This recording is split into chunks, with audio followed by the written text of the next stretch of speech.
Hello viewers, আসসালামু আলাইকুম। আমি আপনাদের মাঝে আজকে আবারও আসলাম আমার কবুতর আর গরু টরু যা আছে সব কিছু নিয়ে আমি কি করি না করি। আসলে প্রত্যেক দিন এদের সাথে সময় কাটাই, আসলে অনেক বেশি ভালো লাগে। তো দেখতে আমি এখন মনে করেন স্পিডটা বাড়া দিছি।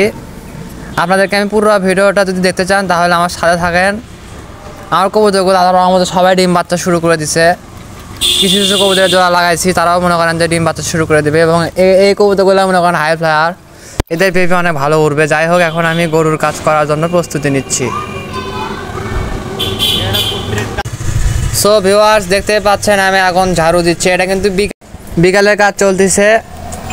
সো দেখেন কি কি করি না করি। তো সর্বপ্রথম গরুর গোয়ালঘরটাকে ঝাড়ু দেওয়া উত্তম। মানে সকালে তো গরুর গোয়ালঘরটাকে অবশ্যই গরুর গোসল করানোর পরে গোয়ালঘরটাকেও ধুয়ে দিলেন, এবং বিকালে যদি আপনার গোয়ালে ফ্যান না থাকে তাহলে দরকার নেই গোয়ালঘর পানিতে ধুয়ে দেওয়ার। কারণ যদি ফ্যান ছাড়া যদি গোয়াল হয় তাহলে পানিতে ধুয়ে দিলেন, তাহলে কিন্তু ওখানে গরু পোষা পায়খানা করলে জায়গাটা কিন্তু কাদা কাদা হয়ে থাকে।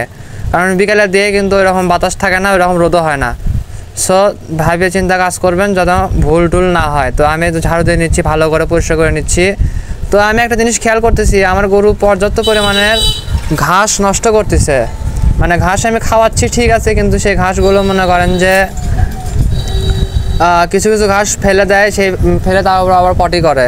তো এই ব্যাপারটা আমার অনেক বেশি খারাপ লাগতেছে, কিন্তু কিছু করার নাই। আর আমি এই ঘাসগুলো চাইলে কিন্তু ধুয়ে ধুয়ে টুয়ে আবার দিতে পারি, কিন্তু তা দিই না। তো এখন আমি তো কয়েল জ্বালা দিচ্ছি, কারণ বিকাল হয়ে গেছে।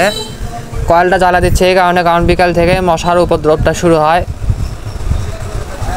আর মশার কামড়ে কিন্তু গরুদের অনেক ধরনের সমস্যা দেখা দেয়, যেমন অ্যানাপ্লাজমা কিংবা আরও অন্যান্য রোগ। তো অ্যানাপ্লাজমাটা বেশি হয় মশার কামড়ে, কারণ মশা মনে করেন এই রোগগুলোকে নিয়ে আসে। মানে ছোঁয়াচে রোগ বলা যায়, রক্তের মাধ্যমে ছড়ায়। এই জন্য সাবধানে কাজ করবেন যেন কোনো রকমের ক্ষতি না হয়। আর প্রিয় ভিউয়ার্স, যারা এখনও আমার চ্যানেলটিকে সাবস্ক্রাইব কিংবা ফলো দেননি, কারণ আমার ভিডিও আমি ফেসবুকেও ছাড়ি এবং ইউটিউবেও ছাড়ি, এই জন্য কথাটা বললাম। যারা যেখান থেকে দেখতেছেন তারা মনে করেন যে আমার চ্যানেলটিকে সাবস্ক্রাইব কিংবা ফলো দেবেন। তো দেখেন আমি কিন্তু পানিটাকে অপচয় করলাম না, পানিটা কিন্তু আমি গাছে ঢেলে দিলাম, কারণ গাছে আম ধরছে মোটামুটি। এই কারণে মনে করেন যে আমি পানিটা গাছে ঢেলে দিলাম, এতে করে গাছেরও উপকার হলো এবং অপচয় হলো না। তাই আমি এখন খাবারের বালতিগুলো ধুয়ে নিচ্ছি, কারণ গরুকে খাবার দেবেন 2 বেলা ঠিক আছে, কিন্তু খাবারের যে বাটি কিংবা চারি এটাকে অবশ্যই পরিষ্কার রাখতে হবে। পরিষ্কার করলে জীবাণুটা কম থাকবে, আর জীবাণু কম থাকলে আপনার গরুর মনে করেন যে পেটের সমস্যাটা কম হবে। যেরকম আপনারা যদি মনে করেন যে ময়লা থেকে যদি কোনো খাবার তুলে নিয়ে খান, এতে করে মনে করেন যে ফুড পয়জন হয়, আর যার কারণে মনে করেন 10 থেকে 12 বার বাথরুমে যাওয়া আসা করা লাগতেও পারে। তো এরকম গরুদেরও কিন্তু ফুড পয়জন হয় অনেক সময়। তো এখন আমি যাচ্ছি আমার গরুর মানে খাবারটাকে প্রস্তুত করার জন্য। দেখতেই পাচ্ছেন আমার বিড়ালের বাচ্চা, এ অনেক মিশুক টাইপের, মনে করেন যে একটু লাফাঝাপি করে, তবে এর একটা বদ স্বভাব। এরা ওই মনে করেন যে বিছানার ওপর যে হিসু করে দেয়, এটা খুব একটা বাজে স্বভাব। যার কারণে আজকে একটা বেবি একজন নিয়ে যাবে, তো আমি দিয়ে দিব তাকে, ছায়া কালারের বেবিটাকে দিয়ে দিব। আর সাদা বেবিটাকে আমি রাখার চেষ্টা করব, যদিও আমি জানি না রাখতে দিবে কি দিবে না, তবে আমি চেষ্টা করব। তো এই হলো আমার 2 গরুর খাবারের বাটি।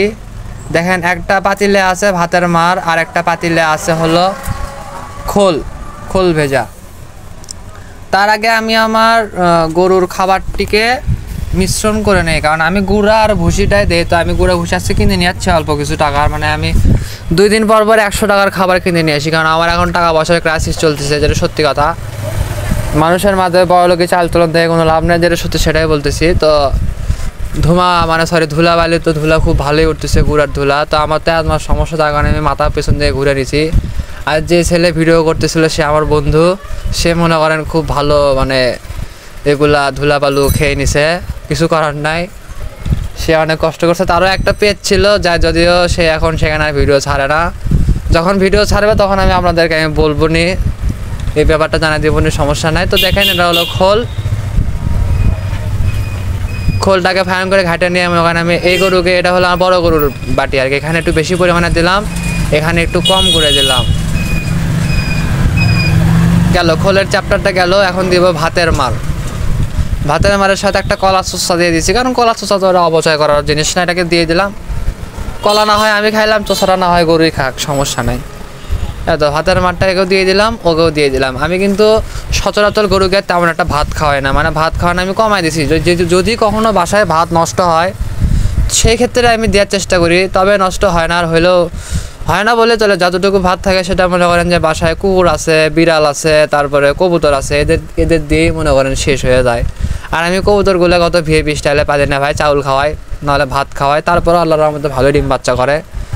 এই দেখেন গুঁড়া দিয়ে দিলাম হাফ কেজি, আর ছোটোটাকে দিয়ে হলো 1 পোয়া গুঁড়া। দেখেন মানে বাংলা কথা 750 গ্রাম গুঁড়া দিয়ে বড়টা গুঁড়া ভুসি, শুধু গুঁড়া না, গুঁড়া ভুসি। আর ফিট আমি খুব অল্প করে দিই ভাই, দেখতেই পাচ্ছেন আমি কোনো কিছু লুকাই না। আমার গরুর সাইজ হিসাবে আরও ফিট দেওয়ার কথা, তবে আমি দিই মাত্র দেখেন 250 গ্রাম ফিট দিয়ে হলো বড়টাক। আর ওই 125 কি 150 গ্রাম ফিট মনে করেন আমি ছোটোটারে দেই। যদিও আমি মনে করি আমার বড় গরুর থেকে ছোট গরুর খাবারের চাহিদা একটু বেশি, কারণ বড় গরুটা আসলে বড় না, বড় গরুর বয়সটা ছোট গরুর বয়স সেম, ওটাই। এই কি মনে করেন যে বড় গরুটা ছিল ওই ক্রস, যার কারণে ওই একটু হাতে পায়ে লম্বা, আর ছোটোটা হলো ওই শাহিওয়াল জাতের, যার কারণে একটু শর্ট। এটাই পার্থক্য দুই গরুর মধ্যে, কারণ দুই গরুর এক গরু কিন্তু এখনও মায়ের দুধ ছাড়েনি। যদিও আমার কাছে তাদের মা নাই, তবে দেখেন আমি কিন্তু ঠিক কতটুকু পানির মধ্যে আমি খাবারটা মিশ্রণ করছি। দেখেন একদম অল্প পানির মধ্যে এই খাবারটা কিন্তু একটু পরে যদি মানে আমি যদি একটুক্ষণ রেখে দিই এখানে কিছুক্ষণ 5-6 মিনিট, দেখবেন এই খাবারটা ফুলে উঠছে, ফুলে আরও একটু পরিমাণে আকার ধারণ করবে।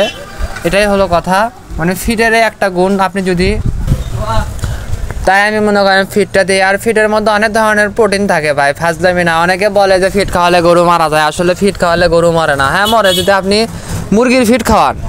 এখন গরুকে গরুর ফিট না দিয়ে যদি মুরগির ফিট দেওয়া হয় তাহলে তো গরু মারা যাবেই। আসলে কিছু অশিক্ষিত মানুষ আছে যারা মনে করেন বোঝে কম, চিল্লাই বেশি। আশেপাশেও এরকম কিছু অশিক্ষিত মানুষ বসবাস করে সাইডে টাইডে, তো তাদের কথায় কান্না দিয়ে আপনারা যদি চান গরুকে ফিট খাওয়ান, তবে হ্যাঁ একটা কথা কি, আপনার গরুর বডি ওয়েট সাপোজ 1 মণ, এখন বডি ওয়েট হিসেবে যদি আপনি তাকে যদি অতিরিক্ত পরিমাণে ফিট খাওয়ান, মনে করেন যে খাওয়ানোর কথা 2 কেজি, সেখানে খাওয়াচ্ছেন আপনি 6 কেজি, তাহলে কিন্তু আপনাদের গরু হার্ট ফেল করবে, এটা শিওর থাকে। তো ভিউয়ার্স মাঝে মাঝে মনে করেন যে হাসি লাগে, তো আসলে হাসতে আমি ভালোবাসি, কাঁদতে আমি ভালোবাসি না। তারপরেও মাঝে মাঝে চোখ দিয়ে রক্তের পানি বের হয়ে যায়, যে পানি কাউকে দেখাতে পারি না। মানে খুন কাহাসু রুলা যাতা হুম, মানে আমি তো হিন্দিও ঠিক মতো বলতে পারি না। যাই হোক, এখন আমি যাচ্ছি আমার কালুর কাছে। আমার কালু মনে করেন মাশাল্লাহ, মনে করেন যে মাল চালু, অনেক সুন্দর খায়। দেখেন কালা টান পারতেছে। যাই হোক দেখেন, আর এই অবস্থাটা আমার খুব বেশি ভালো লাগে। এই তো খাবার দেখেন আমার হাতের কি অবস্থা, আমার গাও তো মনে করেন মেঘে এখন ভূতের মতন হয়ে গেল। এই তো বাংলা কথা কি, গরু যদি নিজে পালেন তাহলে মনে করেন যে গাও এরকম মাইকা যাবে। আর গরুর গোবরকে তো একদম ঘৃণা করাই যাবে না, এটা আমি বারবার বলি। আর গরুর গলে ঢোকার সময় অবশ্যই বিসমিল্লাহ বলে ঢোকা উচিত, কারণ এটা কিন্তু আল্লাহ তাআলার একটা মানে খুব পছন্দের প্রাণী। এখন আমি আমার কবুতরদের পানি খাওয়াবো, কারণ এদের আমি খাইতে দিয়েছিলাম। খাওয়া দাওয়া কমপ্লিট, এখন পানি দিতে হবে। কারণ আমার যে নিচের যে পেয়ারটা দেখতে পাচ্ছেন, নিচের খাঁচার, এই পেয়ারকে নিয়ে অনেক চিন্তা ভাবনা করে রাখছি, এদের বাচ্চা কেমন হবে। যাই হোক, দোয়া রাখেন যেন এদের বাচ্চা ভালো হয়। ভালো বলতে আমার কথা হচ্ছে চেহারা সুন্দর দিয়ে আমার কোনো লাভ নেই, আকাশে উঠতে হবে। মানে এই পেয়ারের নটটা মনে করেন ঢাকার গিরিবাজগুলার মতন কিছুটা, আর মাঝেটা হলো কালদমের ক্রস। তো এদেরকে তো আমি উড়াবো না, কারণ নটটা মনে করেন বৃদ্ধ হয়ে গেছে বুড়া। আর এই জোড়াটা দেখতে পাচ্ছেন, এই জোড়ার নটটা হলো আমারই একটা মানে আমার বাড়ির পাশের একটা আমার ফ্রেন্ডের থেকে নেওয়া। ও আমার দিয়েছে ডিম বাচ্চা করানোর জন্য, তো আল্লাহর রহমতে 1 জোড়া বাচ্চা ফুটাইছি। এই নটটার অনেক রেজাল্ট অনেক ভালো ছিল। তো এর বেবি দেখা যাক কেমন ওরে, যদিও এর সাথে কিন্তু এই মাঝেটা কিন্তু সেট আপ হয়নি, তারপরেও দিয়ে রাখছি। আর এই জোড়ার কথা নাই বলি, নটটা ফালতু, মাঝেটা মোটামুটি ভালো। আর এইখানে দেখতে পাচ্ছেন আমি এখন যে পেয়ারটাকে আমি পানি খাইতে দিব, এই পেয়ারটা নিয়েও আমার খুব ইচ্ছা আছে যে এর বাচ্চা ভালো উঠবে। যদিও এই পেয়ারের নটটা যেটা সাদা ধবধবা, ওটাকে আমি উড়াবো, ওটার পাখায় ফ্রেশ দিয়ে দিচ্ছি, 2-1 মধ্যে বাসা চেনাবো, ওটাকে আমি উড়াবো। ওকরানের নিয়তে কিনে নিয়ে আসা। সবুজ যে কবুতরগুলো দেখতে পাচ্ছেন, সবুজ আশেপাশে লক্ষ্য করে দেখেন, সবুজ কিছু কবুতর আছে। এগুলো আমার একটা মানে বড় ভাইয়ের থেকে নেওয়া একটা নর, সেই নর থেকে এতগুলো হয়েছে আল্লাহর রহমতে, জোড়া দিছি। নরটা মাশাআল্লাহ ওরে, আমি বলবো না যে ঘন্টার পর ঘন্টা ওরে, তবে নরটা হাইট নেয়। আর আমার বাসায় কিন্তু ওড়ানোর তেমন কোনো কবুতর নাই, যা আছে সব বেবি। এই বেবিগুলো যখন 10 ফুট সাফ করবে, তারপর ট্রেনিং যদি ঠিকমতো করাতে পারে তখন হয়তো বা উঠলেও উঠতে পারে। তো এখন একটা গুড নিউজ দেবো আপনাদের, এই গুড নিউজটা দেখতে চাইলে আমার সাথে থাকুন। তো তার আগে এই এখানে একটা নরকে আমি পানি খাওয়াবো, এখন লক্ষ্য করেন নরটার দিকে। জাক নর, এই নরটাও কিন্তু আমার পাশের বাড়ির একটা ফ্রেন্ডের থেকেই নেওয়া, মানে দুইটা নর নিচ্ছি, একটা হলো চকলেট কালারের নর আর একটা হলো এই জাক নর। এই নরের বেবিও আমি করাইছি, নরের সাথে মাদিটার জোড়া ছিল, যদিও আমি জোড়াটা কেটে রাখছি কিছুদিনের জন্য, কারণ মাদিটা মনে করেন যে এক জোড়া বাচ্চা করে মনে করেন আর বডি একদম শুকায় গেছে, তো জোড়াটাকে আলাদা করে রাখছি। এবং এই মাদিরই কিন্তু বেবি এটা, এই বাচ্চাটাকে আমি নিজে মনে করেন যে খাওয়াইছি, খাওয়াই বড় করছি। তবে এর এখন আমি একটু টাইট দিয়ে রাখছি, আমি চাই না যে এ এখন আমার ওপর ভরসা করে চলুক, আমি চাই যে ও এখন নিজের খাবারটা নিজে খাক। আর আমার তো মাঝখানে হাতটা কাটা গেছে, যার কারণে আমাকে 2 দিন ঠিক মতো খাওয়াতে পারিনি। তো তখন দেখলাম যে ও আসলে ক্ষুধার জ্বালায় ও নিজেই মনে করেন যে তুলে খাচ্ছিল। এই ব্যাপারটা খেয়াল করার পরে তবে ও আমাকে দেখলে মনে করেন যে নিজে তুলে খাওয়ার কথা ভুলে যায়। তো সুখবরটা এই যে আমার বাসার সব থেকে লোকাল কবুতর এই জোড়ায়, মানে সব থেকে নিম্ন কোয়ালিটি, গাছের তললে পাক খায়, যেটাকে বলে বাংলা গিরিবাদের ক্রস। তো এই একটা বেবি ফোটাইছে, আমি তো আপনাদের মাঝে ভিডিও দেখাই, তো আজকে দেখালাম। তো সবাই দোয়া করবেন যেন আরও একটা ডিম আছে সেটা যেন ফোটে। তো এই বেবি জোড়াটাকে কী করবো, একটু বড় হলে আমার আম্মু তো মনে করেন একটা অসুস্থ মানুষ, আমি তারে হয়তো এটা খাওয়াবো। মানে সব কবুতরের বাচ্চা আমি রাখি না, আমি মাঝে কী করি, মানে বিশেষ করে এই পেয়ারটা রাখছি আমি আমার মায়ের জন্য, মানে আর যেগুলো বাচ্চা হয় আমি এই বাচ্চাগুলো মনে করেন যে আমার আম্মুরে আমি দিয়ে দিই। তো এই দেখেন বাচ্চাটার দিকে লক্ষ্য করেন, যদিও আমার ফোনের ক্যামেরা খুব একটা ভালো না, তারপরেও দেখানোর চেষ্টা করি। আর আমি আবারও বলতেছি, যারা এখন আমার চ্যানেলটিকে সাবস্ক্রাইব করেননি বা ফলো দেননি আমার ফেসবুক আইডিতে বা ইউটিউব চ্যানেলে, যারা যেখান থেকে দেখছেন তারা সেখান থেকে ফলো কিংবা সাবস্ক্রাইব করে রাখবেন। আর এটা হলো আমার মুরগির দল, মনে করেন দেখেন সাদা মুরগির কালো বাচ্চা, মানে কথা কি, আপনার বউ যদি সাদা হয় আর আপনি যদি কালো হন, আপনার বাচ্চাও কিন্তু ভবিষ্যতে এরকম কালো আসতে পারে, বলা যায় না, আসলে এটা নিয়তির খেলা। যখন হোয়াইটের থেকেও ব্ল্যাক কালারের বেবি বের হওয়াটা স্বাভাবিক। তো টিনের ওপরে আমি একটু চাল ছিঁড়ে রাখলাম, মানে আমার যে কবুতরগুলো ডিম বাচ্চা করতেছে, মানে আমি ছেড়ে দিতে পারলে সেই কবুতরগুলো ওখানে যে মনে করেন যে মাঝে খাওয়া দেয়, মনে করেন বাচ্চাকে যে খাওয়াবে। তো সিস্টেমটা এরকম। যাচ্ছি আমি এখন আমার কালো বেবির কাছে, মানে কালু।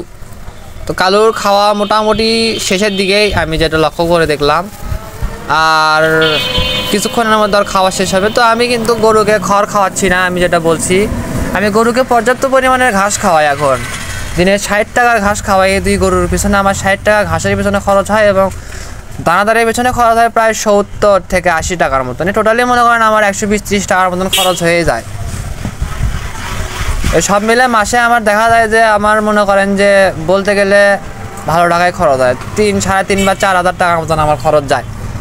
যদিও আমি এত হিসাব রাখার ইচ্ছা ছিল না, তারপর হিসাব রাখি। তা আমার বিল্লি সাহেব দেখেন বাইরে চলে আসছে, যদিও আজকের পর থেকে এর সাথে ছায়াগালের বেবিটা থাকবে, যেটাকে আমি হাতে নিয়েছি, এই বেবিটাই মনে করেন যে নিয়ে যাবে একটা আন্টি। কিছু করার নাই ভাই, নিজের কামাই না থাকলে শখের জিনিসের কোনো মূল্য থাকে না।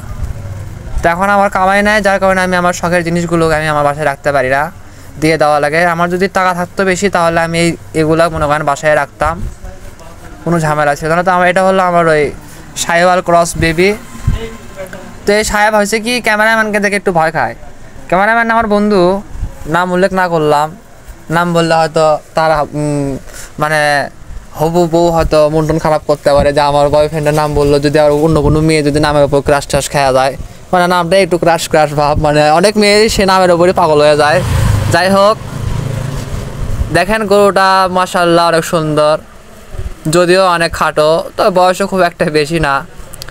তো আজকে যেহেতু ভ্যাকসিন করাইছি, তো আল্লাহর রহমতে এখন টেনশন ফ্রি আছে অনেকটা।